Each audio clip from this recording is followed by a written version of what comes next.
I played a singles match recently, and I had a rather close call in one of the points. Luckily, I had it on SwingVision, and I want to share my thoughts around that point. Let's watch it.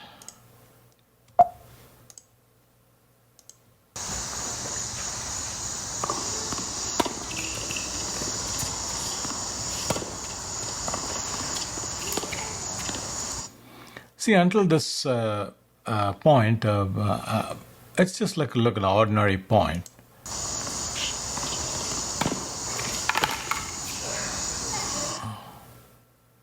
So as you saw, I went down pretty hard towards the end, and that came out of nowhere. This is a very dry day, and the court was perfectly fine and well clean, no debris, nothing. So let's watch again, but this time let's watch what happened in the last few seconds.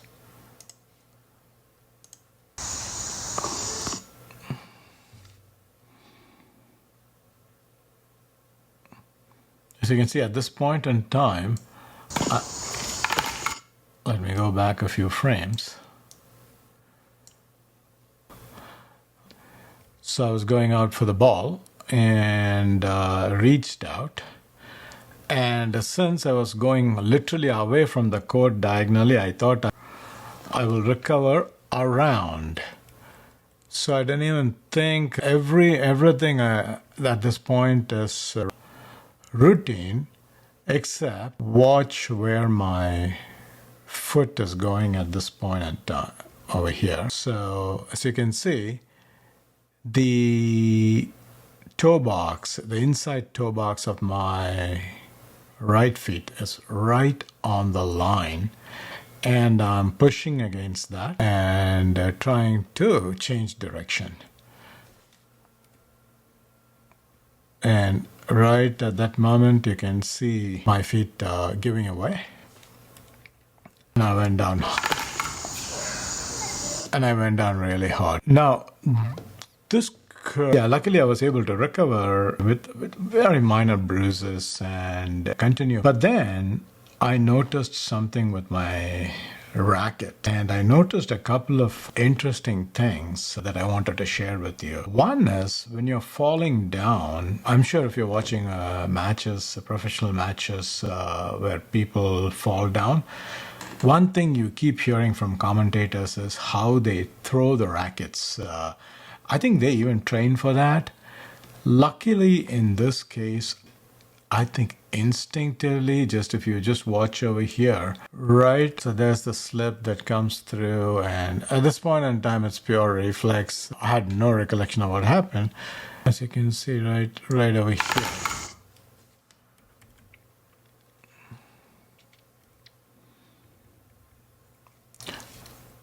Right over here, I let go of the racket. As you can see over here, I had let go of the racket. I don't think I did that consciously, but it happened more as an instinct.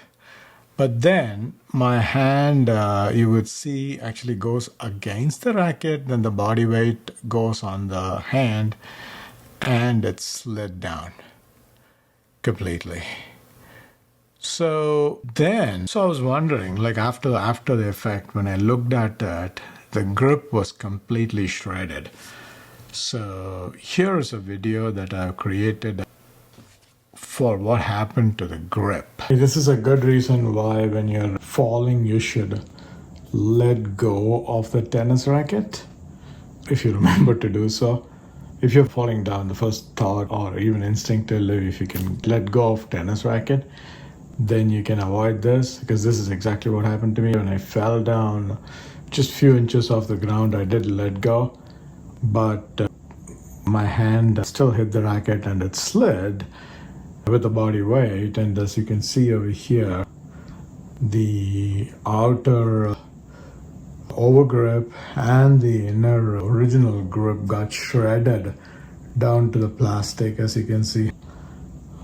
So had I held on to my playing grip, then that would have been my fingers. This kind of damage to fingers taken me off the game for weeks and months. And of course, depending on age, the recovery and other factors is much longer. So yeah, please, like if you fall down, try to let go of the racket. So yeah, so I'm so glad I let the racket go, as you saw what had happened to the grip of the racket. So that's one good thing, learning to let go of the racket. But what caused the fall? When I analyzed it, in fact, if I look back at all the playing days, there have been a few instances when my feet got hurt or some muscle pulled or something like that. And invariably, at all the times, I had bad shoes or shoes that had barely worn off. So I took a look at my shoes to see what had happened, because I bought my current shoe just a couple of months ago, but I play 3 or 4 times a week. And the following video shows what has happened as far as the shoes are concerned. And when I came back and looked at my shoe, as you can see on the outside, it really looks okay visibly from all aspects. There's no damage, and the structural integrity is still there. However, if you look at the sole, good otherwise almost, with the slight wear, and that's all it took. I mean, if I look at the integrity of this, there's really nothing wrong. If I start using this as a running shoe or something, or a walking shoe, I can use it for a very long time, except for tennis purpose. When I look at this, the wear, it works except when you demand performance out of it. And at that point in time, as I learned the hard way yesterday, it gave away. Now, for comparison, I have another brand new shoe which I haven't worn yet. So hopefully that should give you an idea. If the wear in tennis shoes is generally around, it starts at the toe box area. So this is a brand new shoe, as you can see. And over here, it's barely this is the old shoe. And it's worn off, as you can see over here. There's still some tread left on this side, whereas over here, I've lost it. And other than that, the shoe is good. And that's all it took. Had I had a good shoe, probably I wouldn't have fallen down. Anyway, yeah, this is overlooked aspect. And so especially if you're an older person, and still enjoying tennis, this is something you should not overlook. So we spend a lot more time looking at rackets and strings and all. While those things are important, we have to be realistic. Like, they're not as consequential on the outcome as we think, unless your arm is hurting. That's a different issue.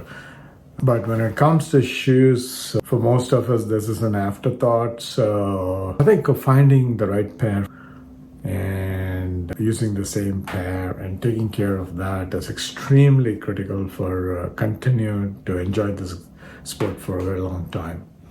So pay attention to your shoes and do check them diligently, and be proactive and don't wait for the mishap to occur. So I hope you got an idea about what even a slight wear on the shoe can cause when it is caught in the right mix of situations, as in this case, full weight on the white paint line when you're changing direction at full stretch. So yeah, that's a perfect condition in the chain of events that caused it.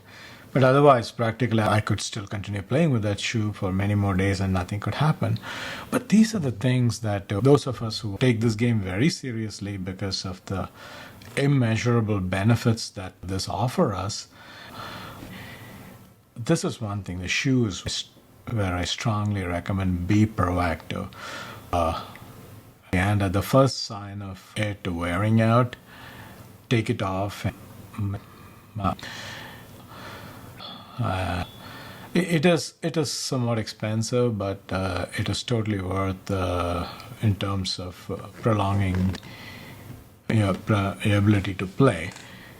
And on a second token, these shoes are great gifts, because even though it's not good for tennis, if you're changing frequently, very soon you would collect dozens of shoes, and they are a great gift for homeless people. So in your local area, you could donate that. So yeah, happy hitting and safe hitting. Hope this was useful to you. Thank you.